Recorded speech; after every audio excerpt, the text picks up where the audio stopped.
G'day everyone, I'm Ben and this is Counterfeit Christianity. Good to be here. I'm feeling happy this morning, really thankful. I've had to get back to joy today intentionally. Sometimes, I've talked about this in the past, but sometimes I'm just automatically joyful for whatever reason. And sometimes I'm just not feeling like up to par, up to scratch. So I have to intentionally get back to joy. Spend some time with our Creator, our Daddy. I just talk to Him about things. Bring things that are weighing me down to Him. I really do appreciate you guys. It's an honor for me that people are watching, and thanks so much. But today, I was thinking about the idea of logic and intellectualism. I've sort of touched on that in the past, but I was just watching some stuff today, specifically with Charlie Kirk. I do enjoy the way that they have sort of half debates with people and have these intellectual conversations with people. It's really interesting to me. I've said in the past that I don't like the idea of debates. I prefer authentic conversation, and I'm absolutely open for that idea of authentic conversation. I think debates are really fun to watch, but I don't think that they're very helpful to anything really, because some people are really good at it, and knowledge, I think, is pretty dangerous. You go along this journey of life of not being able to flow and change. I think it's crazy to me that we think that we know things in this world. I think that this has brought me on to this part of the journey of my life, is realizing that all the things that I thought I knew in the past, now I understand that they're lies. And I was lied to a lot, some intentional and some unintentional. And as you guys know, I love relationships, and I think that they're the most important thing. And knowledge usually separates relationships. It breaks relationships from my experience. That's why I like to say, this is my understanding. I don't know shit. I love that journey of not having to know things. So obviously I'm sort of on the side of not wanting to have knowledge, compared to a lot of other people are not that way. I think most people in the world and all systems are based on a specific knowledge set, something that has to be known so that you can work off of that. But I feel like the way that God created us is to know nothing except for Him and just flow with Him in that way.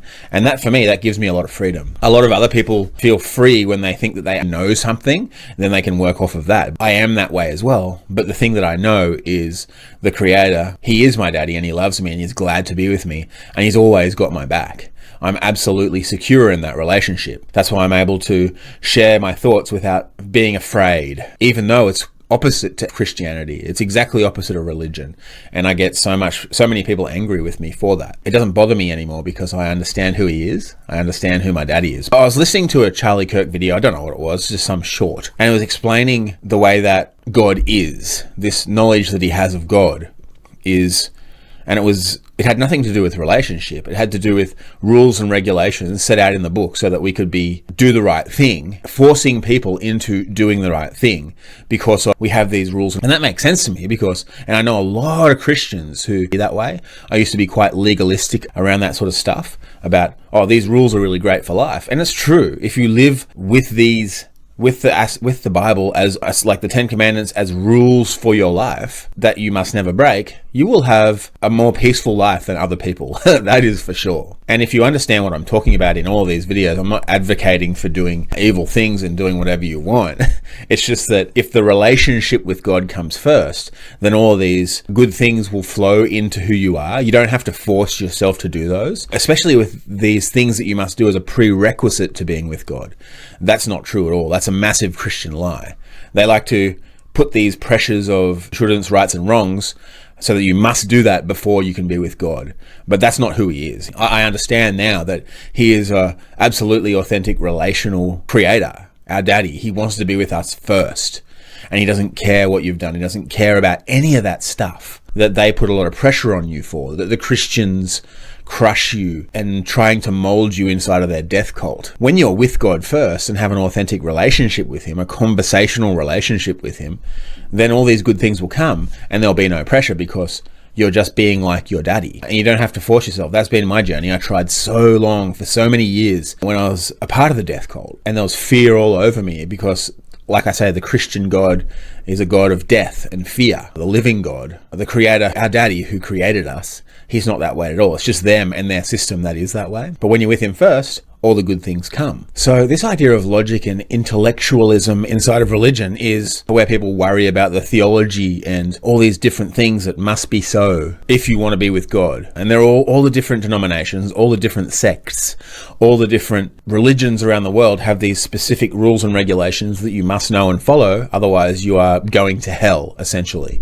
And that's what Christianity likes to talk about. You must say the right incantation, you must believe the right things, and every single one of these different groups of people has a different thing, and it's all from the book. That's the problem with intellectualism. You can intellectualize and bring logic into any situation, but the Creator, the living God, our Daddy, he is not that way. He is absolutely relational, and he opposite to logic. He is illogical, the way that, especially in this world that we're in, that especially this idea of having an authentic relational conversation with him, that is massively illogical. And that is the problem that most Christians have with what I say.